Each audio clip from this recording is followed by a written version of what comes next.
Hey everybody, Josh Sigurdson and World Alternative Media here, and of course we're joined by author and economic analyst here at WAM, John Sneisen. And what have we told you about keeping your money off of exchanges? Online centralized crypto exchanges are basically banks. Sure, there's a good side to them. There's always a good use case, convenience to things that eventually hurt us long term, but it cannot be trusted. Even if there are good centralized exchanges online, it cannot be fully trusted. You're hoping that someone with your keys are not going to use them for evil. I don't know. I feel like this has been explained far too many times, but I want to go into this article by Zero Hedge because this has been a huge story lately. A lot of our friends are affected by this, and it is this crypto exchange CEO who took keys to $150 million fortune to his grave filed will just before dying. And as the article goes into, another interesting wrinkle has surfaced in the mysterious saga surrounding the death of Gerald Cotten, the founder of Canadian crypto exchange QuadrigaCX, who died suddenly at age 30 last month, inadvertently sealing away $190 million Canadian or 145 million US dollar fortune in cryptocurrencies belonging to his customers, or at least that's what the exchange and his widow have claimed.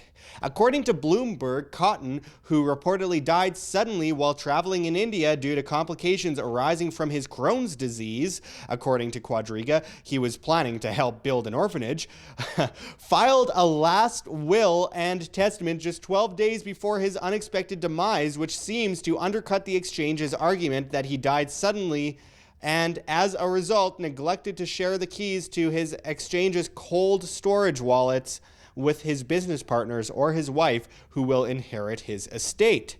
Cotten signed his will on November 27, 2018, leaving all of his assets to his wife, Jennifer Robertson, while making her the executor of his estate. The news comes shortly after a Vancouver court on Tuesday granted Quadriga a 30-day stay to stop lawsuits by proceeding. Cotten died on December 9th in Jaipur, India, according to an affidavit filed by Robertson and a statement of death from J.A. Snow Funeral Home in Halifax. Unfortunately for Quadriga, Cotten was notoriously security conscious and encrypted his phone, laptop, and the messaging system he used to run 5-year-old Quadriga. He also reportedly was the sole individual responsible for handling the firm's coins and banking and accounting.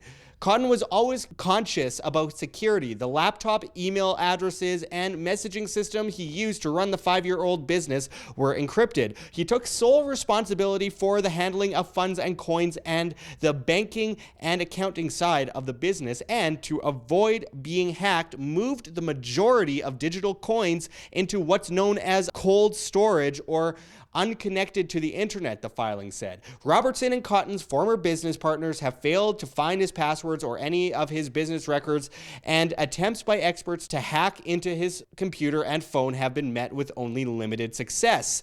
The problem is, Robertson said, she can't find his passwords or any business records for the company. Experts brought in to try to hack into Cotten's other computers and mobile phones met with only limited success, and attempts to circumvent an encrypted USB key have been foiled. His widow, who lives in a suburb of Halifax, said in the court filing, and Quadriga's customers, some of whom are facing the prospect of millions of dollars in losses, are banding together to sue the firm, which petitioned for bankruptcy protection in Nova Scotia last week. But some have mused in online forums that perhaps Quadriga was a scam all along and that this lockout was by design.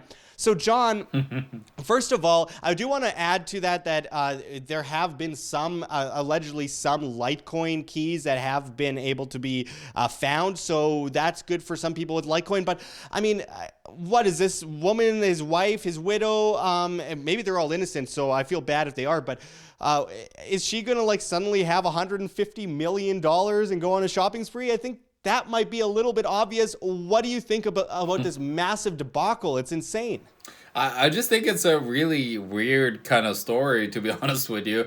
But I do know that cold storage is actually very, very, very, very, very safe. and people should have their crypto in cold storage. But don't forget your password, your characters, your to actually retrieve that onto the blockchain again, because then you're completely screwed. And I've actually done the same thing before, where I lost like almost 1 Bitcoin in one of my wallets. I just can't find the damn password because I was too stupid to actually put down the words that you need to recover it. So there's a lot to be learned, but also the second things we need to learn is, of course, don't keep your money at third parties. Keep it in where you control the private keys, where you control your password, so you actually have direct control. I could recover your wallet at any given time, not just being dependent on one guy having like 190 million Canadian dollars in deposits.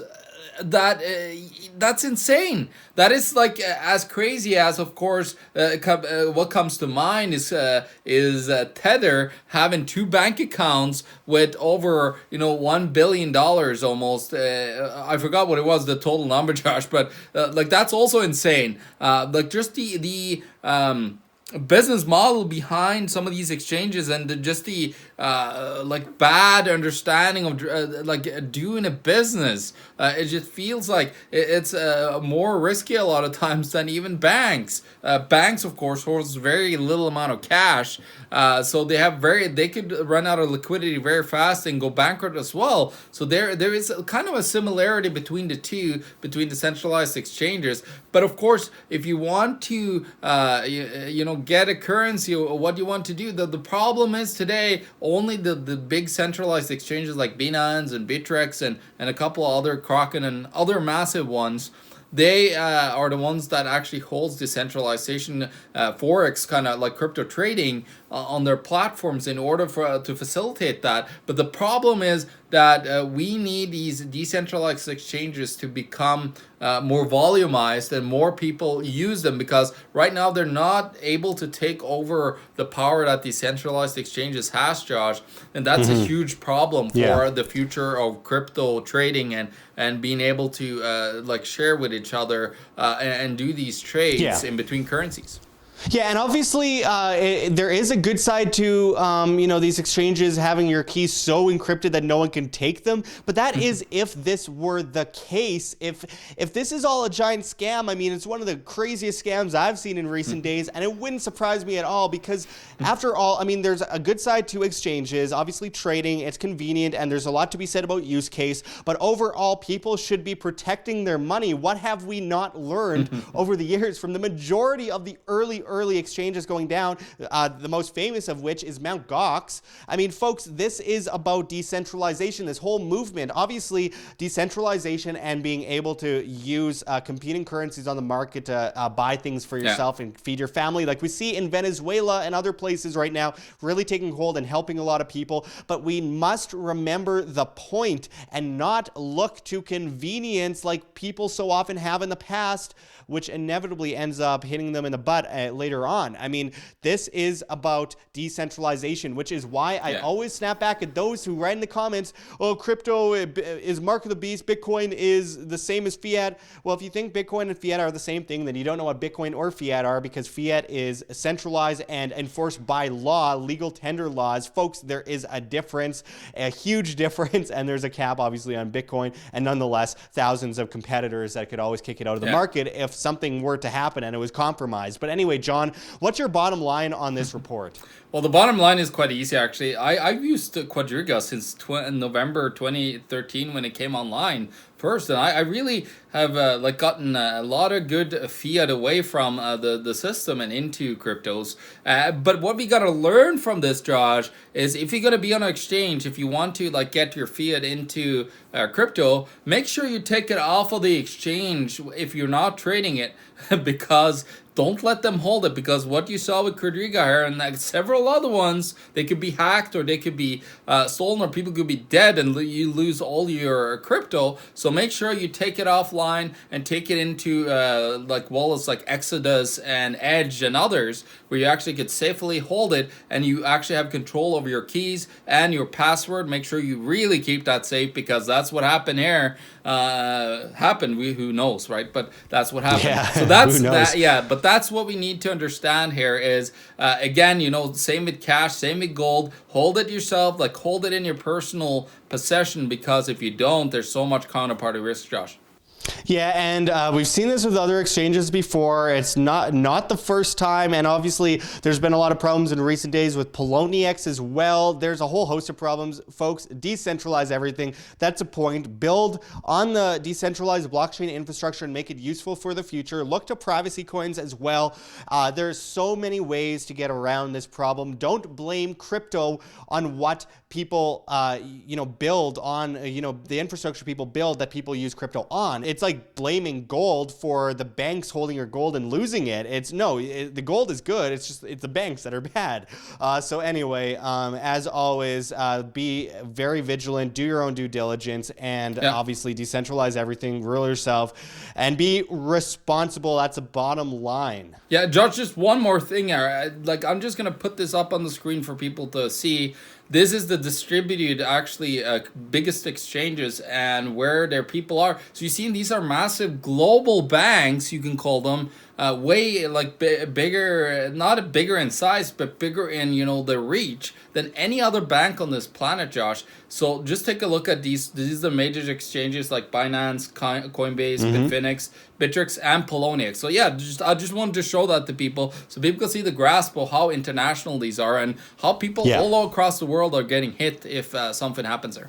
Yeah, absolutely. Be responsible, folks. And anyway, we'll be back with you with much more. We'll be talking about this subject lots, and we're going to Acapulco right away, which we'll be getting a lot of stuff done there as well. But until next time, make sure to check the links pinned to the top of the comments. And thank you for joining us again, John. And this is Josh Sigurdson and John Sneisen signing out from World Alternative Media. Find the truth, be the change.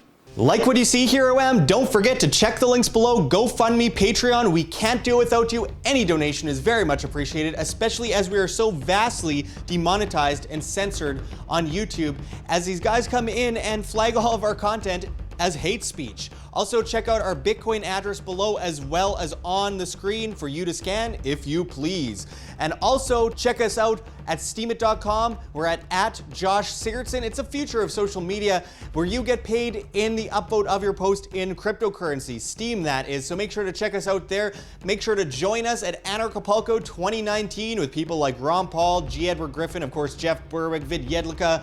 So many incredible speakers are going to be speaking. It's just a massively growing event. It is something you have to see to believe. So make sure to check it out below and save money on your tickets by using promo code WAM, that's WAM, and I hope to see you there. Also, check out our newsletter as we are getting demonetized and censored and all that. We don't know what comes next, so we have an email, worldalternativemedia@gmail.com. Send us an email with subject line YES, YES, and we will include you in the newsletter where we will continuously keep you updated. So until next time, thanks for watching, everyone. This is Josh Sigurdson signing out from World Alternative Media. Find the truth, be the change.